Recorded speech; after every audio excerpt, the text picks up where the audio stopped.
آیت کریمہ نمبر 116 سورۃ النساء۔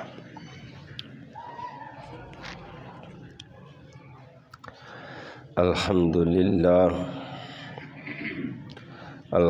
للہ عدد خلقہ ورضا نفسہ وزنۃ عرشہ ومداد کلماتہ، والصلاة والسلام علی صفوت رسلہ وخیر خلقہ محمد وآلہ وصحبہ، اما بعد فاعوذ باللہ من الشیطان الرجیم، بسم اللہ الرحمن الرحیم۔ ان اللہ لا یغفر ان یشرک بہ ویغفر ما دون ذلک لمن یشاء، ومن یشرک باللہ فقد ضل ضلالا بعیدا۔ صدق اللہ العلی العظیم وبلغنا رسولہ النبی الامی الکریم۔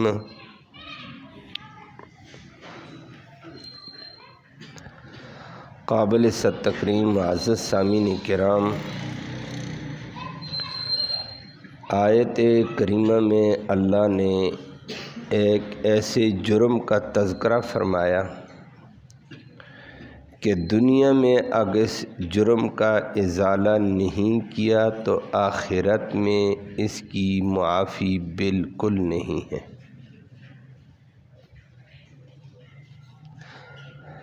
اور وہ ہے اللہ کی ذات کے ساتھ شرک کرنا، اللہ کا شریک ٹھہرانا۔ اور اللہ نے اپنی شان کریمی کا ذکر کر کے فرمایا اس کے علاوہ جتنے گناہ ہوں گے میں معاف کر دوں گا، لیکن یہ معاف نہیں ہے۔ وہ اس سے پہلے آیتوں میں بھی آپ نے سنا کہ جو منافقین نے کام کیا، منافق نے کفر کیا، ارتداد، وہ بھی ایک ایسا جرم ہے مرنے کے بعد وہ بھی معاف نہیں تھا۔ آج اللہ نے اس کا ذکر فرمایا شرک کرنا بھی دنیا میں اس کا ازالہ کر لو تو اچھی بات ہے، نہیں تو آخرت میں معافی کی کوئی صورت نہیں۔ لفظی ترجمہ سماعت فرمایا ان اللہ، بے شک اللہ رب العالمین، لا یغفر، معاف نہیں کرے گا، ان یشرک، شریک کرنے کو، بھی اس کے ساتھ، اللہ کے ساتھ، وَيَغْفِرْ، اور اللہ معاف کر دے گا، ما، ان گناہوں کو، دون ذالک، جو اس شرک کے علاوہ ہیں، لمن یشاء، جس کے لیے چاہے، اس کی شان ہے۔ اور فرمایا وَمَن یشرک، اور جو شرک کرے گا باللہ، اللہ کے ساتھ، فقد ضل، پکی بات ہے یہ بھٹک گیا ہے، یہ گمراہ ہو گیا ہے، ضلالا بعیدا، بہت دور کی گمراہی میں بھٹکا، بہت دور کا بھٹک گیا حق راستے سے۔ حق راستہ توحید کا تھا، اس سے بھٹک کر بہت دور چلا گیا۔ اس سے پہلے آپ نے تسلسل کے ساتھ ایک واقعہ کے ضمن میں مختلف قسم کے ضابطوں کا ذکر سنا، مختلف قانون سنے تھے، اور اس میں یہ بھی ذکر کر کے فرما دیا جو دوسروں پر تہمتیں لگائے، بہتان لگائے، دوسروں کا حق تلف کرے اور تھوپے کسی اور کے اوپر، فرمایا یہ بھی ڈبل مجرم ہوگا، دنیا میں ازالہ کر دے تو اچھا ہے، نہیں تو آخرت میں اس کی معافی بھی نہیں ہوگی۔ اللہ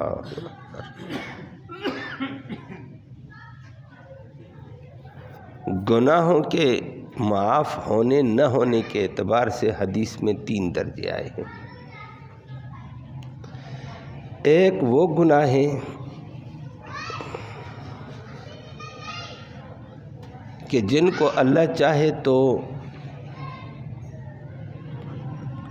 معاف کر دے اور چاہے تو مواخذہ کر دے، عذاب دے دے۔ وہ حقوق اللہ ہے کہ اللہ کے حقوق بندہ پامال کرتا ہے۔ اللہ کے حقوق میں یہ نماز نہیں پڑھی ہے، یہ اللہ کا حق توڑا ہے۔ بدکاری کی ہے، زناکاری کی ہے، فحاشی، اللہ کے حق توڑے ہیں، اللہ کا حکم توڑا ہے۔ اب اللہ چاہے تو وہ شان کریمی والا ہے، اس کا معاہدہ نہ کرے، بغیر معاہدے کے معاف کر دیں، وہ غفور رحیم ہے، حدیث میں آتا ہے۔ اور چاہے تو وہ اس کے اوپر معاہدہ کرے گا، قانون اس میں بتائے کہ معاہدہ کروں گا، لیکن معافی کی تقسیم کے اعتبار سے یہ تھا۔ نمبر 2، دوسرا وہ گناہ ہیں جن کو اللہ بغیر بدلے کے کبھی بھی معاف نہیں کرتا ہے، ان کا بدلہ ضرور اللہ رب العالمین دیتا ہے، چاہے دنیا میں ان کا بدلہ ہو ان گناہوں کا، اور نمبر 2 ساتھ آخرت میں بھی ہو۔ وہ ہیں حقوق العباد۔ اللہ ہم سب کو محفوظ فرمائے۔ بندوں کا حق تلف کیا، بندوں کے حق پہ ڈاکہ ڈالا ہے، بندوں کی بے عزتی کر دی، تذلیل کر دی، تحقیر کر دی، گالی گلوچ کر دی، مال چھین لیا، جائیدادیں قبضہ کر لیں، تو اللہ کہتے ہیں ظلم کر دیا کسی پر، اللہ کہتے ہیں اس کا بدلہ دیے بغیر میں معاف نہیں کرتا ہوں، یہ میرے بندوں کا حق ہے، میں نہیں معاف کروں گا، اس کا بدلہ دینا پڑے گا۔ اور اس کا بدلہ کبھی سزا کے طور پر دنیا میں بھی ہوتا ہے۔ اللہ ہم سب کو معاف فرمائے۔ بڑے بڑے ظالم دنیا میں گزرے ہیں، اگر ظالم تھے لیکن اللہ نے ان کے ظلم کا ایسا بدلہ دنیا میں نشان عبرت بھی بنایا، ان کو بدلہ دنیا میں ملا، دنیا میں تھوڑا سا حصہ ملتا ہے، اصل بدلہ آخرت کا ہے۔ اللہ کہتے ہیں اس کا بدلہ دیے بغیر معاف نہیں کروں گا۔ پھر وہ بدلہ آخرت میں یہ بندہ دنیا میں ایک کام کریں کہ جس بندوں کا حق تلف کیا ان کو یا حق دے دے یا ان سے معافی مانگ لے، پھر اللہ کے ہاں چل جائے گا۔ بندوں کا حق تلف کرتا ہے، نہ معافی مانگتا ہے نہ ان کا حق دیتا ہے، اللہ کہتا ہے اس کی سزا دنیا میں بھی دوں گا ظلم وغیرہ کی، اور آخرت میں بھی دوں گا، اور اس کا بدلہ دے کر معاف کروں گا، بغیر بدلے کہ اس کی جان نہیں چھوٹے گی۔ ایسے حقوق ہوں گے۔ اور اسی لیے نبی کریم صلی اللہ علیہ وسلم نے حدیث میں ذکر کر کے فرمایا، ایک دفعہ فرمایا، صحابہ سے پوچھا من المفلس، مفلس غریب کسے کہتے ہیں؟ عوام نے آگے سے یہ کہہ دیا، یا رسول اللہ ہمارے ہاں تو مفلس وہ ہوتا ہے من لا درہم لہ ولا دینار لہ، جس کا نہ درہم ہو نہ ہی دینار، پیسہ پائی نہ ہو، پیسہ ٹکا نہیں ہے، وہ غریب ہے۔ ہماری زبان بھی یہی کہتی ہے، ہمارا معاشرہ بھی یہ کہتا ہے۔ نبی کریم صلی اللہ علیہ وسلم فرمایا نہیں، یہ مفلس نہیں ہے، یہ غریب نہیں ہے، رازق اللہ ہے سب کا، روزی کا ذمہ اس نے لیا ہے۔ وَمَا مِن دَابَّةٍ فِي الْأَرْضِ إِلَّا عَلَى اللَّهِ رِزْقُهَا، زمین کے اوپر جو بھی ذی روح چیز ہے اللہ کہتا ہے اس کی روزی میرے ذمہ ہے۔ اب وہ کیسے دے گا یہ اس کی مرضی ہے، اس کا ضابطہ ہے، اس کا نظام ہے، لیکن روزی اس نے دینی ہے۔ تو فرمایا غریب کو بھی وہ دیتا ہے۔ یہ الگ بات ہے، یہ بے صبری کرے تو ہائے ہائے کرے گا تو الگ بات ہے، باقی ملے گی، دیتا ہے وہ۔ چرند کو بھی دیتا ہے، پرند کو بھی دیتا ہے، درند کو بھی دیتا ہے، حشرات الارض کو بھی دیتا ہے، کیڑے مکوڑوں کو بھی دیتا ہے، انسانوں کو بھی دے گا، حیوانوں کو بھی دیتا ہے۔ فرمایا جو روزی تو پوری ہو گئی اس کی، غریب اس کو نہیں کہتے ہیں۔ فرمایا غریب یہ ہے جو پھنس جائے، فرمایا غریب وہ ہے جو دنیا میں جس کی زبان بھی چلتی ہے، گالی گلوچ، تہمت، الزام تراشیاں، بہتان تراشیاں، ہاتھ بھی چلتا ہے، ایک پر ظلم، دوسرے کا پر ظلم، ایک کا حق چھینا، دوسرے کا حق چھینا۔ تو فرمایا یہ قیامت کے دن اللہ کی دربار میں کھڑا ہوگا، اللہ کہے گا فلان ابن فلان میرے پاس ہے، جس کا حق ہے آ جاؤ۔ حق تو دے گا، حقوق العباد ہیں۔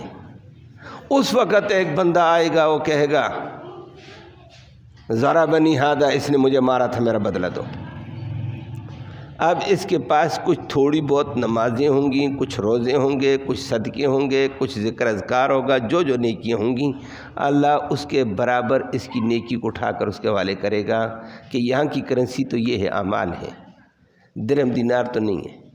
دوسرا آ جائے گا شتمنی ھذا، اس نے مجھے گالیاں دی تھیں، میرا حق ہے، اللہ کچھ نیکیاں اس کی اٹھا کر اس کے حوالے کر دے گا۔ تیسرا آ جائے گا، کہتے ہیں میرے اوپر اس نے تہمت لگائی ہے، کچھ نیکیاں اس کی اس کے حوالے ہو گئی ہیں۔ چوتھا آ جائے گا میرا مال چھینے اس نے، کچھ نیکیاں وہ لے گیا۔ آخر میں اس کے ہاتھ کچھ بھی نہ رہا۔ جو دنیا میں نمازیں پڑھی تھیں، ذکر اذکار کیے تھے، روزے رکھے تھے، صدقے دیے تھے، لیکن غیر کے حق سے پرہیز نہیں کی تھی نا، گیا برباد ہو گیا ہے۔ سارا لوگ لے کر چلے گئے، اس کے ہاتھ کچھ نہیں۔ یہ فرمایا یہ ہے غریب، جس کے ہاتھ ہی کچھ نہیں، گیا سب کچھ ضائع۔ اب واپس دنیا میں آ نہیں سکتا، نئے سرے سے کماؤں، خالی ہاتھ، اس کو مفلس کہتے ہیں۔ فرمایا دنیا کی غربت سے نہ ڈرو خدا کے بندو، اس غربت سے ڈرو۔ آخرت میں یہ غربت آئے گی، لاچاری آئے گی، کسی طرف بھی کنارہ نہیں ملے گا۔ اللہ ہم سب کو اس سے محفوظ فرمائے۔ تو یہ حقوق العباد ہے۔ اس حقوق بات یہ موضوع آج تو نہیں ہے، آیت کا صرف ضمناً حدیث ذکر کر کے بات چلا دی ہے، لیکن آج نمازوں پہ ہمارا زور ہو جاتا ہے، تسبیح پہ ہمارا زور ہوتا ہے، حج کے لیے زور ہے، حج بھی کریں گے، عمرے بھی کریں گے، لیکن حقوق العباد سے پرہیز نہیں ہے۔ رشتہ دار تڑپ رہا ہے، میرا حق چھین لیا، پڑوسی پریشان ہے، میرا حق چھین لیا، دوسرے مسلمان ہیں، ہمارے حق پہ قبضہ ہو گیا۔ قبضہ لوگوں کے مال پہ کر کے چلو جاتے ہیں، حج کے لیے جا رہے ہیں، حاجی صاحب آ گئے ہیں۔ اللہ ہم سب کو ہدایت دے دے۔ بڑی بڑی پارٹیاں یہی کر رہی ہیں، اور کیا کر رہی ہیں، بڑا مال ہڑپ کیا، چلو اللہ اس سے بچائے۔ یہ بہت، اللہ کہتے ہیں یہ گناہ میں معاف نہیں کروں گا، میں بدلہ دے کر بعد میں ان کا نظام چلے گا۔ تو حقوق اللہ اپنے اللہ حق کہتا ہے، میرا رب کریم ہے، وہ چاہے تو معاف کر دے، چاہے تو عذاب دے۔ حقوق العباد کا فرمایا بدلہ دے کر چھوڑوں گا، غیر کا حق اللہ معاف نہیں کرے گا، وہ ایک تفصیل ہے۔ پھر تیسرا گناہ وہ ہے جس کو اللہ دنیا کے بعد آخرت میں جانے میں کسی صورت معاف نہیں کرتے ہیں، کرتے ہی نہیں ہیں، معاف ہے ہی نہیں۔ آیت میں اس کا ذکر ہے، وہ شرک ہے۔ شرک اگر کر گیا دنیا میں، اس کا ازالہ کر تو آخرت بن گئی، اگر ازالہ نہیں کیا آخرت میں چلا گیا اسی شرک میں ڈوبا ہوا۔ شرک کے ساتھ آپ کے سامنے پہلے آیتوں میں کفر بھی آیا ہوا تھا، ارتداد بھی آیا تھا، بشیر کا، بنو بیرق والوں کا ارتداد آیا تھا، اس کا حشر بھی آپ نے سنا، کیا ہوا، کوئی ٹھکانہ تک نہیں دے رہا تھا، دنیا میں بھی ذلیل ہوا، آخرت میں بھی ذلیل ہوگا۔ تو کفر کو بھی اللہ آخرت میں معاف نہیں کریں گے، شرک کو اللہ معاف نہیں کرتے ہیں۔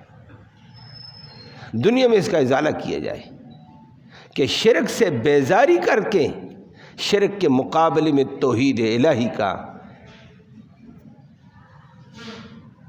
اعتراف اور توحید الہی پر قائم رہ کر اللہ کی عظمت، اللہ کے احکام کی اطاعت کی جائے۔ تو فرمایا کہ یہ شرک اللہ معاف نہیں کرے گا۔ شرک کیا ہے؟ اللہ اکبر، اللہ کی ذات وحدہ لا شریک ہے کلمہ ہم پڑھتے رہتے ہیں۔ وحدہ کا معنی ہے کہ وہ یکتا ہے،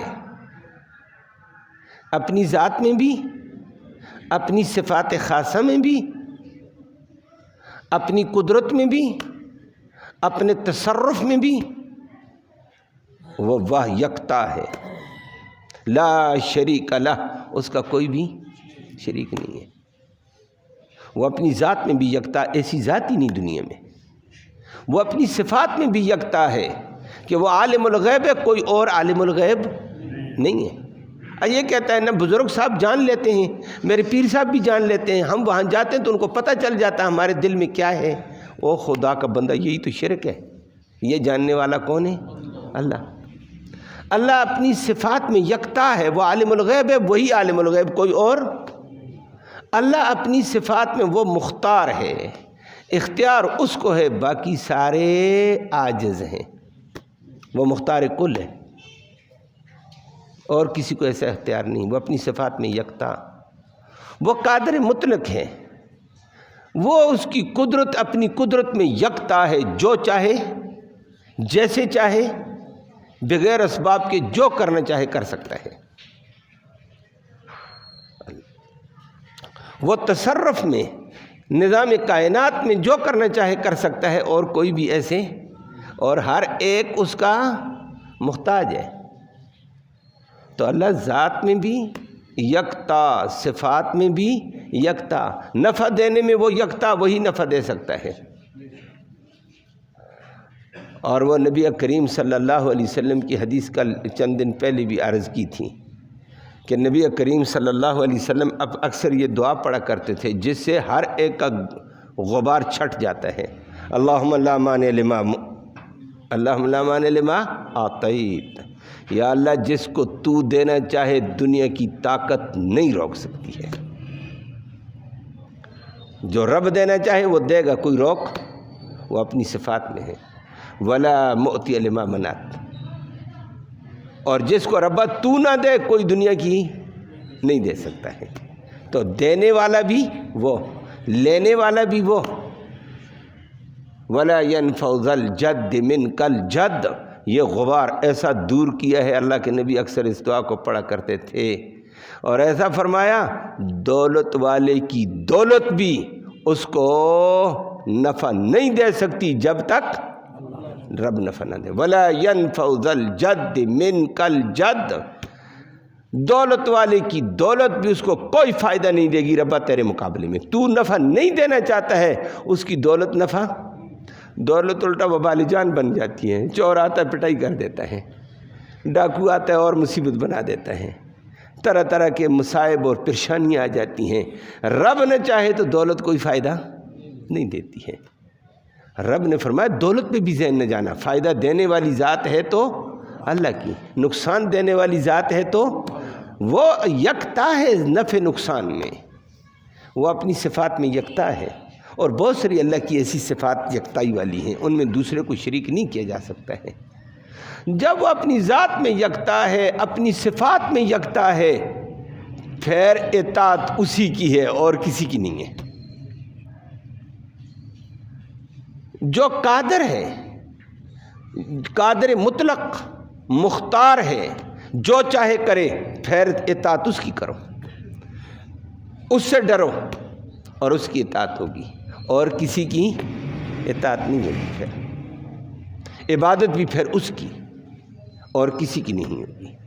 تو جس طرح وہ اپنی ذات میں یکتا ہے، صفات میں یکتا ہے، تو پھر اطاعت بھی اسی کی ہوگی اور کسی کی، اس کی اطاعت رب کے قرآن کی اطاعت کرنی پڑے گی۔ اور وہ پرسوں آپ کے سامنے ہو چکا تھا، اپنے نبی کو بتاتا ہے وہی، یہ غیر مطلب میں حدیث میں وہ اسی کا حکم ہوتا ہے، صرف الفاظ نبی کے ہوتے ہیں، تو پھر اطاعت اسی کی ہے۔ حدیث مانی اسی کی اطاعت، قرآن مانا اسی کی اطاعت، پھر اسی کی اطاعت کرنی پڑے گی۔ عبادت بھی اسی رب کی ہوگی، اور پھر عبادت کی بے شمار صورتیں آگے آ جاتی ہیں۔ فرمایا ساری چیزیں اسی رب کے لیے ہوں گی، اس کو غیر میں کو اس میں شریک نہیں کرنا پڑے گا۔ سارا اس نے دیا ہے، پھر اس کی اطاعت ہوگی۔ چاہے عبادت ہو تو اسی کی ہے، سجدہ ریزی ہے تو اسی کے لیے ہے، ہاتھ پھیلانے ہیں تو اسی کے سامنے پھیلانے ہیں، اور پیشانی خم کرنی ہے تو اسی کے سامنے کرنی ہے۔ اللہ ہم سب کو سمجھ نصیب فرمائے۔ اور صدقہ خیرات نیاز اور نظر دینی ہے تو بھی اسی کی دینی ہے، دیا اس نے ہے نا۔ پھر اس کے علاوہ کی اگر یہ بنا دیتا ہے یہ فلاں کی نیاز ہوگی، یہ فلاں کی نظر ہے، فرمایا یہ بھی ناجائز، مال اس نے دیا، نظر نیاز پھر غیر کی کیسی ہوگی؟ اس رب کے نام کی ہوگی، ربا اس کا ثواب تو فلاں کو دے دے، یہ مال اس کا، بندے کی جان اس کی، اسی کے لیے ہوگا، اطاعت بھی اسی کی۔ اللہ ہم سب کو سمجھ دے۔ حدیث میں نبی کریم صلی اللہ علیہ وسلم نے فرمایا، نبی کریم صلی اللہ علیہ وسلم نے جنت کا بھی نظارہ کیا کئی موقعوں پر اور جہنم کا بھی، اور جہنم کا نظارہ کرتے ہوئے نبی کریم صلی اللہ علیہ وسلم فرماتے ہیں، میں جہنم کو دیکھ رہا تھا، میرے آگے مختلف طبقات گزارے، تو ان طبقات کے اندر ایک بندہ گزرا تھا، وہ بہت بڑا قداور، تو میں نے بندے کو دیکھا جہنم کے انگاروں کے اوپر اس کی آنتیں پڑی ہوئی ہیں، اور وہ اپنی آنتیں اندر سے باہر ہیں انگاروں پر، اور وہ آنتوں کے ارد گرد چکر لگاتا آگ میں ہے، آگ میں، اور آنتیں انگاروں پر،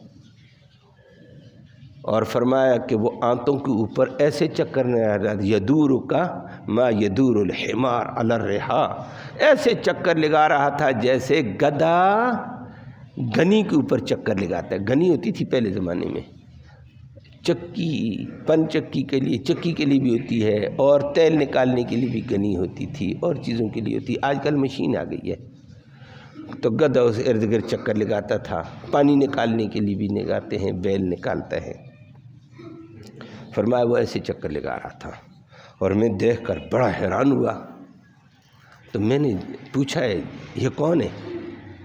تو کہا یہی تو عامر بن عامر لوہی ہے۔ میں نے کہا یہ کس جرم میں ایسے ہوا ہے؟ فرمایا اس کا جرم یہ تھا، ابراہیم خلیل اللہ اور اسماعیل علیہ السلام نے عرب میں توحید کا درس دیا، اللہ کی یکتائی کا، اللہ کا تعارف کرایا ہے، اللہ کی ذات کا، صفات کا، اس کی یکتائی کا تعارف کیا۔ دنیا ساری اللہ کی اطاعت میں تھی، اللہ کی عبادت میں تھی، اللہ کو سجدہ ریز، اللہ کو نفع نقصان والا، اللہ کو عالم الغیب، اللہ کو تصرف اور مختار مانتی تھی۔ اس ظالم نے آ کر پہلے لوگوں کو عرب میں پہلا شرک اس نے شروع کیا ہے۔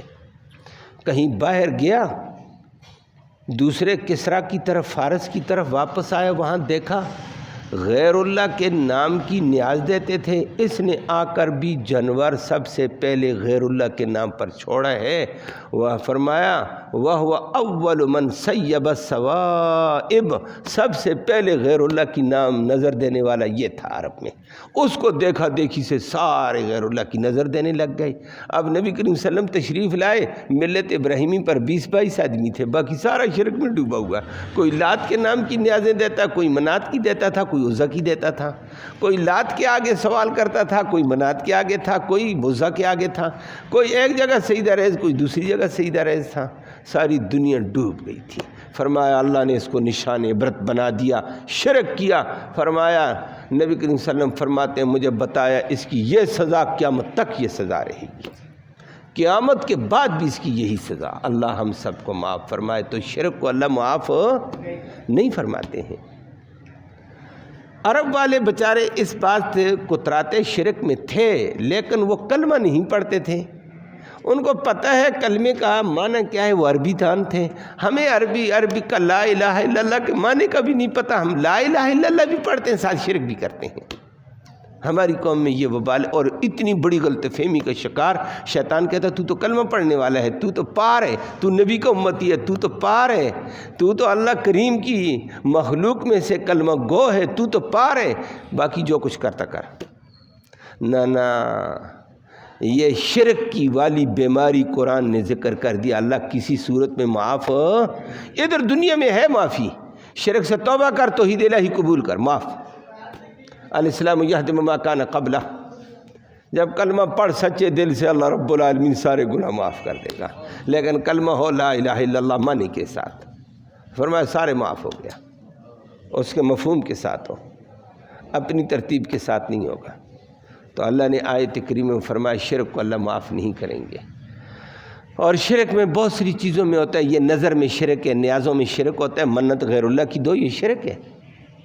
تصرف میں شرک ہے، فلاں بزرگ یہ کر سکتے ہیں، فلاں بگڑی بنا لیتے ہیں، فلاں بگڑی ہوئی تقدیر کو سیدھا کر دیتے ہیں، فلاں یہ کر دیتے ہیں، فلاں یہ کر دیتے ہیں، فرمایا یہی تو شرک ہے۔ یہ تصرف کس کو اختیار ہے؟ صرف اللہ کو۔ اللہ اکبر۔ ایک بزرگ عالم نے لمبی کتاب لکھی دلیل المشرکین، اس میں لمبا تذکرہ کیا، لیکن ایک بات اس میں ہے، اور ابو داؤد کی روایت میں بھی موجود ہے، مسند احمد میں بھی موجود ہے، اور یہ بھی آج کل بڑا زیادہ چلتا ہے، دیندار طبقے کو دیکھا ہے، سننے میں آتا ہے، پھر بڑا افسوس ہوتا ہے۔ مشیت دنیا میں جو کچھ ہوتا ہے وہ اللہ کی چاہت اور مشیت سے ہوتا ہے۔ چاہت میں نے کہہ دیا ہے، مشیت۔ مومن کا یہ عقیدہ ہے کہ جو کچھ ہوتا ہے وہ، اب کوئی کہے یہ بزرگوں کی مشیت سے ہو گیا ہے، یہ فلاں غوث کی مشیت سے، فلاں غوث کی چاہت سے یہ ہو جاتا ہے، یہ ہو جاتا ہے، فرمایا یہ بھی شرک ہے۔ حدیث میں یہ آیا ہوا ہے، حدیث میں، اور آج کل میں نے عرض کیا اسی میں دنیا ڈوبی ہوئی ہے۔ جب کسی کو کہے نا دیندار، جو بگڑا ہوا وہ تو ایسے الفاظ کہتا ہی نہیں ہے، وہ تو بگڑا ہوا ہے، وہ تو مال و دولت کے گھمنڈ میں ہوتا ہے، وہ تو اپنے انداز بھی کلام کرتا ہے۔ جو تھوڑا بہت دیندار ہے، اس کو کہا جائے یہ کام کریں گے، کہتا ہے اللہ اور اللہ کے رسول نے چاہا تو کروں گا۔ سمجھ آئی میری بات؟ اللہ اور رسول نے چاہا تو۔ اور نبی کریم صلی اللہ علیہ وسلم کے سامنے ایک صاحب آئے تو اس نے یہی کہا ہے، ایک بات نبی کریم صلی اللہ علیہ وسلم پوچھی، اس نے آگے سے یہی کہا ماشاء اللہ وما شئت، جو اللہ چاہے گا، جو آپ چاہیں گے۔ نبی نے فرمایا، غلط جملہ بولا ہے آپ نے، اتجعلنی للہ ندا، آپ نے مجھے اٹھا کر اللہ کے ساتھ برابر کر دیا۔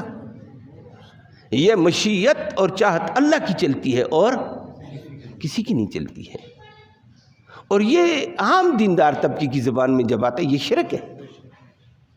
نبی نے فرمایا مجھے اللہ کے ساتھ برابر نہ کرو، مشیت اللہ کی، وما تشاءون الا ان یشاء اللہ، اللہ جو چاہتا وہ ہوتا ہے، بندوں کی چاہت کا اعتبار نہیں ہوتا ہے۔ جی اللہ اور اللہ کا رسول کافی نہ، قرآن کہتا ہے حسبی اللہ، مجھے اللہ کافی ہے۔ سمجھ آ گئی ہے؟ ہاں، دین کے اعتبار سے ہمیں اللہ اور اللہ کا رسول کافی ہے، کہ اللہ جو بتائے گا اور نبی جو کر کے دکھائے گا ہمیں وہ کافی ہے۔ وہی کلمے کا معنی ہے، تبلیغی بھائی بھی ذکر کر دیتے، لا الہ الا اللہ میں ایک قانون آتا ہے اور محمد الرسول اللہ میں طریقہ آتا ہے۔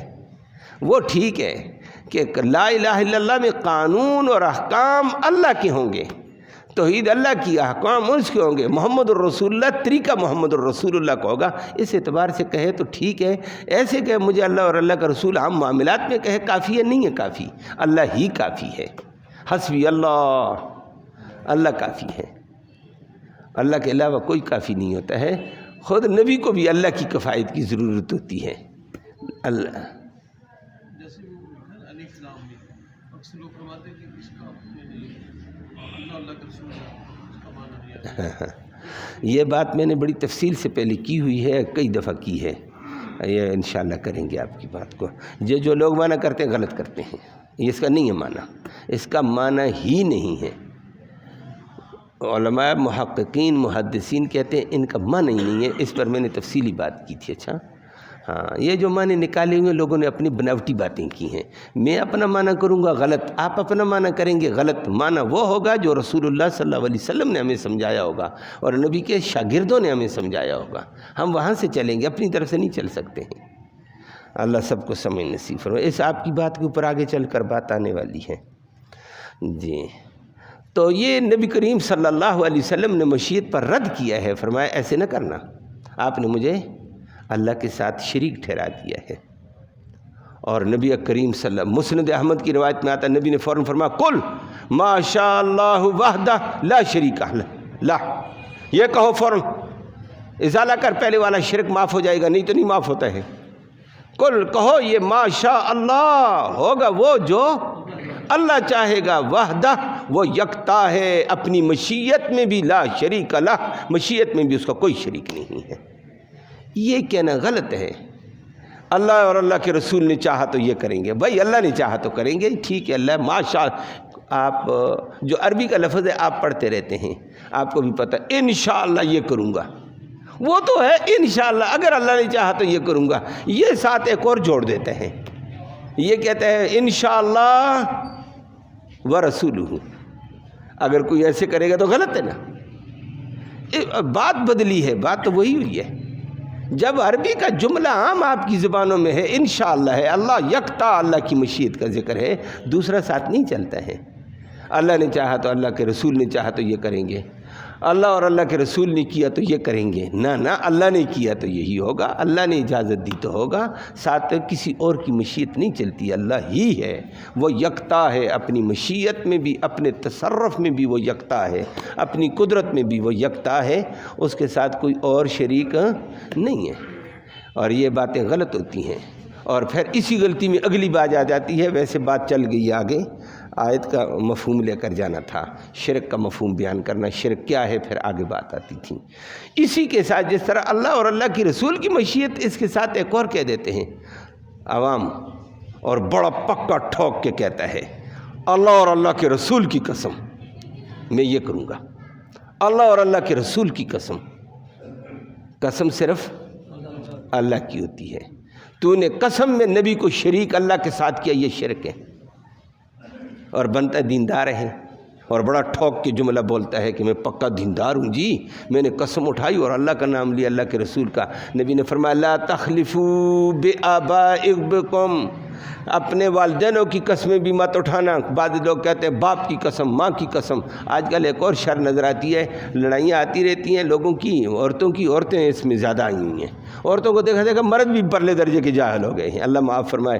کہتے ہیں بچوں کی قسم اٹھاؤ، لا حول ولا قوت الا، نہ بچوں کی قسم ہے، نہ باپ کی قسم ہے، نہ ماں کی قسم ہے، قسم ہے تو صرف قادر مختار، ایک قادر ذات کی ہے، مختار ذات کی ہے، وہ اللہ ہے۔ تو نبی کریم صلی اللہ علیہ وسلم نے فرمایا یہ بھی شرک ہے، اللہ کے ساتھ قسم میں غیر کو شریک کر یہ بھی شرک ہے، مشیت میں شریک کر تو یہ بھی شرک ہے، سجدے میں شریک کر تو یہ بھی شرک ہے، سوال کرنے میں شریک کر تو یہ بھی شرک ہے۔ اللہ ان شرکوں سے معاف فرمائے، دنیا میں توبہ کر لی تو معافی ہے، نہیں کی تو آخرت میں معافی نہیں ہے، ہمیشہ ہمیشہ جہنم، اور معاشرے کے اندر یہ ظلم زیادہ ہے۔ یا غوث بھی جو دنیا کہتی ہے، وہ غوث شیخ عبد القادر جیلانی کو کہتی ہے، غوث اللہ ہی ہے۔ اور یا داتا بھی مانا روزی دینے والا۔ آپ کو میں پوچھوں گا روزی دینے والا کون ہے؟ سیدھا لفظ اردو کا بولو تو کون ہے روزی دینے والا؟ اللہ ہے۔ وہ چند دن پہلے بھی درس میں گزرا، آگے بھی آ جائے گا۔ یہ تو ابو جہل بھی کہتا تھا روزی دینے والا اللہ ہے۔ پاکستان کا بیچارہ پاگل لا الہ الا اللہ بھی پڑھتا ہے تو کہتا ہے داتا فلاں ہے، روزی فلاں دیتا ہے۔ اس کو کلمے کا معنی نہیں آیا۔ ابو جہل کو کلمے کا معنی تھا، وہ نبی سے لڑ پڑا، اس لیے وہ نہیں پڑھتا تھا۔ یا کا معنی یا حاضر ناظر پکارتا ہے نا، یا غوث کو پکارتا ہے، شیخ عبد القادر جیلانی کو پکارتا ہے، یا علی اجمیری داتا صاحب اس کو سمجھ کر پکارتا۔ داتا کہنا بھی گناہ، یا داتا بھی گناہ، یا غوث بھی گناہ، یہ یا ہی شرک ہے نا، یہ صرف اللہ ہی کو پکارا جاتا ہے۔ اللہ جی جی یا بری کھوٹی قسمت کر کھری، کھوٹی قسمت کھڑی کرنے والا اللہ ہی ہے۔ سب کچھ کہنا سب شرک ہے۔ لہذا والحمد للہ رب العالمین۔ اللہم صلی وسلم دائما ابدا علی حبیبک خیر الخلق کلہم۔ اللہم انا نسألک الہدی والہدی والعفاف والتقی والغنی۔ اللہم اہدنا واہدنا بہ وجعلنا سببا لمن اہتدی۔ یا اللہ تو رحمت کے فیصلے فرما، کوتاہیوں کو معاف فرما۔ یا اللہ ہمارا یہ بیٹھنا، یہ سننا سنانا اپنی جناب میں قبول فرما دے۔ یا اللہ اس کا اصال ثواب ہمارے اعزاء اقارب جو دنیا سے چل بسیں قریب بڑی زمانے میں، یا اللہ ان کی روحوں تک اس کا ثواب تحفے کی شکل میں پہنچا دے۔ یا اللہ ان کے کے درجات کو بلند فرما، ان کی کوتاہیوں کو معاف فرما، اس ریاستی کی تیاری اور فکر ہم سب کو نصیب فرما۔ یا اللہ اپنی وحدانیت، اپنی توحید پر قائم رہنے کی توفیق نصیب فرما، ہر قسم کے شرک سے، ہر قسم کے گناہ سے، ہر قسم کے نفاق سے ہم سب کو محفوظ و سلامت فرما۔ یا اللہ تو کرم کا معاملہ فرما دے۔ یا اللہ محتاجوں کے احتیاج براری فرما، ضرورت مندوں کی ضرورتیں پوری فرما، حاضرین مجلس کی نیک مرادیں پوری فرما، نیک ارادوں میں کامیابی نصیب فرما، حلال کی روزی وسعت والی، برکت والی، رحمت والی آسانی سے نصیب فرما۔ یا اللہ مسلم امہ کی مدد کے فیصلے فرما دے، فلسطین کے مسلمانوں کی مدد فرما، فلسطین کے مسلمانوں کو غلبہ اور قوت عطا فرما۔ یا اللہ تو اسباب کا محتاج نہیں، اسباب تیرے محتاج ہیں۔ یا اللہ بغیر اسباب کے فلسطین کو مکمل غلبہ عطا فرما، مکمل فتح عطا فرما۔